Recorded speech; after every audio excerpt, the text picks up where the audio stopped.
Luke chapter 9. Summoning the 12, he gave them power and authority over all the demons and to heal diseases. Then he sent them to proclaim the kingdom of God and to heal the sick. Take nothing for the road, he told them. No staff, no traveling bag, no bread, no money, and don't take an extra shirt. Whatever house you enter, stay there and leave from there. If they do not welcome you when you leave that town, shake off the dust from your feet as a testimony against them. So they went out and traveled from village to village, proclaiming the good news and healing everywhere. Herod the Tetrarch heard about everything that was going on. He was perplexed, because some said that John had been raised from the dead, some that Elijah had appeared, and others that one of the ancient prophets had risen. I beheaded John, Herod said, but who is this I hear such things about? And he wanted to see him. When the apostles returned, they reported to Jesus all that they had done. He took them along and withdrew privately to a town called Bethsaida. When the crowds found out, they followed him. He welcomed them, spoke to them about the kingdom of God, and healed those who needed healing. Late in the day, the 12 approached and said to him, "Send the crowd away, so that they can go into the surrounding villages and countryside to find food and lodging, because we are in a deserted place here." "You give them something to eat," he told them. "We have no more than 5 loaves and 2 fish," they said, "unless we go and buy food for all these people." For about 5,000 men were there. Then he told his disciples, "Have them sit down in groups of about 50 each." They did what he said and had them all sit down. Then he took the 5 loaves and the 2 fish, and looking up to heaven, he blessed and broke them. He kept giving them to the disciples to set before the crowd. Everyone ate and was filled. They picked up 12 baskets of leftover pieces. While he was praying in private and his disciples were with him, he asked them, "Who do the crowds say that I am?"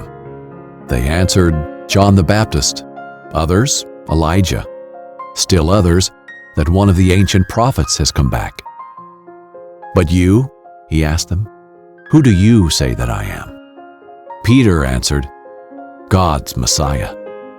But he strictly warned and instructed them to tell this to no one, saying, "It is necessary that the Son of Man suffer many things, and be rejected by the elders, chief priests, and scribes, be killed, and be raised the 3rd day." Then he said to them all, "If anyone wants to follow after me, let him deny himself, take up his cross daily, and follow me. For whoever wants to save his life will lose it, but whoever loses his life because of me will save it. For what does it benefit someone if he gains the whole world and yet loses or forfeits himself? For whoever is ashamed of me and my words, the Son of Man will be ashamed of him when he comes in his glory and that of the Father and the holy angels. Truly I tell you, there are some standing here who will not taste death until they see the kingdom of God." About 8 days after this conversation, he took along Peter, John, and James and went up on the mountain to pray. As he was praying, the appearance of his face changed, and his clothes became dazzling white. Suddenly, 2 men were talking with him, Moses and Elijah. They appeared in glory and were speaking of his departure, which he was about to accomplish in Jerusalem. Peter and those with him were in a deep sleep, and when they became fully awake, they saw his glory and the 2 men who were standing with him. As the 2 men were departing from him, Peter said to Jesus, "Master, it's good for us to be here. Let's set up 3 shelters, one for you, one for Moses, and one for Elijah," not knowing what he was saying. While he was saying this, a cloud appeared and overshadowed them. They became afraid as they entered the cloud. Then a voice came from the cloud saying, "This is my Son, the chosen one. Listen to him."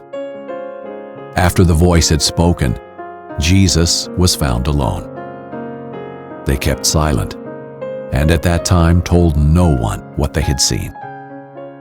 The next day, when they came down from the mountain, a large crowd met him. Just then a man from the crowd cried out, "Teacher, I beg you to look at my son, because he's my only child. A spirit seizes him. Suddenly he shrieks, and it throws him into convulsions until he foams at the mouth, severely bruising him. It scarcely ever leaves him. I begged your disciples to drive it out, but they couldn't." Jesus replied, "You unbelieving and perverse generation, how long will I be with you and put up with you?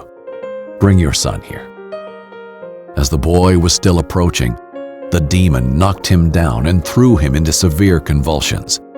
But Jesus rebuked the unclean spirit, healed the boy, and gave him back to his father. And they were all astonished at the greatness of God.